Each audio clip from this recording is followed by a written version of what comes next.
She informed her colleague Ifeoma, who had first told her about the clinic, of Kobe's growth impairment, and Ifeoma told her to go back to the clinic. Something isn't right.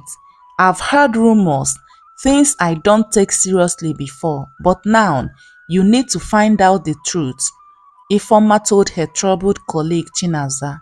Go there and tell them to give you another child of same age as Kobe. Why would Ifeoma suggest such?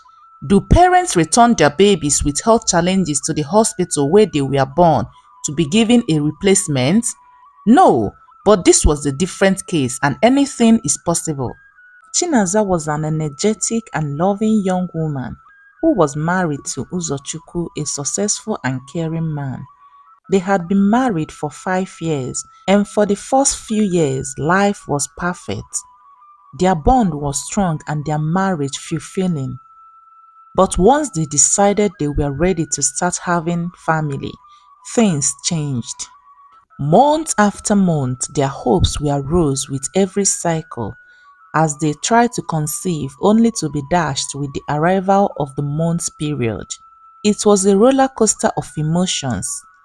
They had at first told themselves that these things take time, but as the months turned into years, their concern grew. They explored every possible avenue, consulted renowned gynecologists, underwent tests, and even tried fertility treatments. But every attempt ended in failure. It felt like they were chasing a dream that was just out of reach. Each time they received same response. Both of them were healthy and fit, but still nothing happened. As the years passed, Chinaza, who has always been cheerful, began to dim under the burden of infertility. Though she tried to keep a brave face, the sadness gnawed at her, and she felt incomplete despite the love and success she shared with Uzochukwu. One afternoon, while at work, Chinaza confided in her colleague Ifeoma, who suggested a place in a remote village where women who struggle to conceive receive miraculous help. Although Chinaza was skeptical, but desperation compelled her to seek help from the maternity in the remote village. She saw this as her last hope. Uzochukwu was concerned but supported her decision. He was willing to try anything that might fulfill their dream of becoming parents. The next weekend, Chinaza embarked on a journey to this village. As she arrived, she met a group of pregnant women laughing and chatting happily. She sat and waited for her turn to see the medical personnel there. During her wait, she listened to some of the women talk about how they never actually felt the pain of labor, how they simply fell asleep and woke up with their babies lying beside them. It didn't make sense, but she needed a child by every means possible. She was hopeful and eagerly waited to meet with the doctor in the facility. The doctor conducted a thorough examination on her and prescribed a set of injections and medicines for her, and thereafter assured her of becoming pregnant.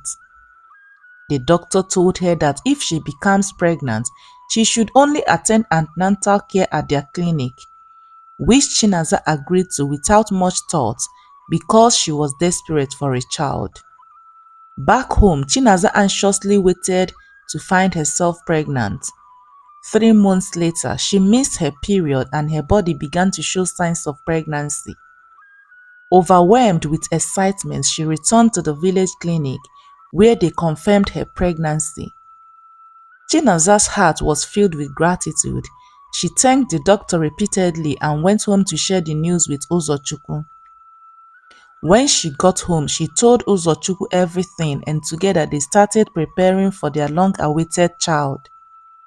They had a spare room in their apartment which they quickly turned into a baby's room, decorated it with colorful toys, crib and everything a baby would need. They anticipated the baby's arrival and imagined how their lives would change with the child's birth. As Chinaza's pregnancy progressed, everything seemed to be going smoothly. She kept up with her appointments at the clinic and always returned home feeling reassured by the doctor's calm and professional demeanor. Yet, despite all the signs of a healthy pregnancy, she felt unease. She could not point out exactly what it was. She thought it could be about the odd stories she overheard in the clinic on her first visit.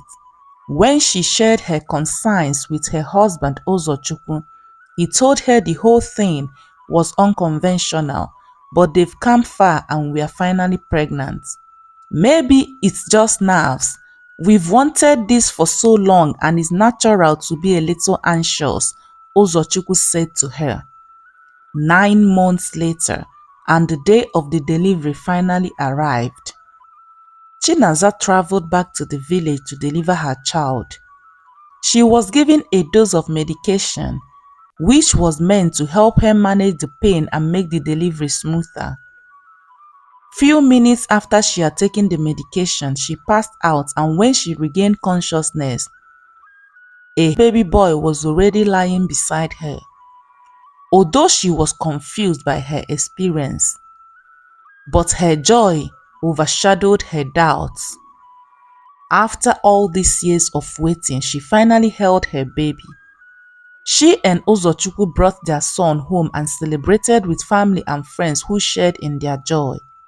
However, as the months went by and she nursed her child, she noticed that although the child was healthy, he rarely cried, slept almost too peacefully, and with time, Kobe, without a relatable reason, started showing signs of developmental delays. It was a severe cognitive condition, one that would affect his ability to develop normally. Chinaza was devastated. She could not comprehend how her perfect dream had turned into a nightmare. She informed her colleague Ifeoma, who had first told her about the clinic, of Kobe's growth impairment, and Ifeoma told her to go back to the clinic. Something isn't right. I've heard rumors, things I don't take seriously before, but now you need to find out the truth, Ifeoma told her troubled colleague Chinaza. Go there and tell them to give you another child of same age as Kobe. Why would Ifeoma suggest such? Do parents return their babies with health challenges to the hospital where they were born to be given a replacement? No, but this was a different case and anything is possible. The clinic is a part of nefarious operation that steals babies from vulnerable young mothers. They majored in giving desperate TTC mothers a treatment to induce a state of false pregnancy, to deceive people that they are pregnant while they arrange for them to receive a baby when the time was due. The babies given to these women were taken from desperate young mothers who got pregnant out of wedlock and were paid off to give up their children. When Chinaza got to the clinic, she told them about her child's condition and asked they gave her another child of same age. But they told her that they do not have a child of such age. She asked that they keep Kobe in their custody and they refused. They told her that the little girl that gave birth to him had been paid off and reconnecting with her is something they don't know how to go about. Chinaza's heart was shattered just when she thought her life was complete. In a bid to find help, they went to the authorities where they filed a formal complaint and launched an investigation into the clinic's activities. The police took their concerns seriously, and within days they uncovered evidence of baby trafficking operations in the clinic. The investigation revealed that the clinic had been lulling in women who struggle with infertility, only to deceive them with false pregnancies and stolen babies. As heartbreaking as it was, Chinaza could not abandon Kobe. He was still her son in every way that mattered. But she needed time to process what had happened to her. And not having a family member around, she reached out to a motherless baby's home who agreed to care for the child temporarily while they sought out the legal battles. As the investigations continued, the police were able to locate the young woman who had given birth to Kobe. Her name was Adako, and she had been coerced into giving up her baby under the pretense of receiving financial support. Adako had never wanted to give up her child, but poverty and desperation had forced her into making that decision. The three of them sat together as they tried to figure out what to do next. Adako was overwhelmed with gratitude that her son was safe, but also heartbroken for his condition and at the thought of losing him over again. Chinaza and Uzochukwu loved Kobe, but he was not rightfully theirs. As they talked with Adako, they planned on way forward. After many long dialogue and legal consultations, Adako agreed to allow Chinaza and Uzochukwu adopt Kobe legally because she trusted they would give him the life she would not. Chinaza and Uzochukwu promised that Adako would always be a part of Kobe's life. They would raise him knowing his true origin, and he would never be deprived of his connection to his birth mother. Adako and the couple together bore witness against the baby trafficking clinic, and they were shut down and the people involved faced the consequences of their actions. Chinaza and her husband refused to let the diagnosis define Kobe or limit his potential. They got him a therapist and created a supportive and loving environment for him at home and celebrated every victory he made. As he grew into a happy and affectionate child who was deeply loved by everyone who met him. After a few years later, when they had come to peace with the idea that Kobe might be their only child, Chinaza unexpectedly became pregnant. They were shocked and overwhelmed by joy. 9 months later, they welcomed a twin boy and girl. The arrival of the twins brought even more love and energy into their home. Though Kobe required extra attention, Chinaza and Uzochukwu made sure to balance their time and care between all their 3 children. They included him in everything and taught the twins from an early age to love and support their big brother. The twins adored Kobe, and they had a beautiful family with no one able to know that Kobe was not their biological son. The couple remained thankful they adopted and took Kobe as theirs. Hello favorite one, thanks for listening to my stories. Your support means the world to me and I couldn't do this without you. Your likes, comments and shares keep me motivated to create more stories.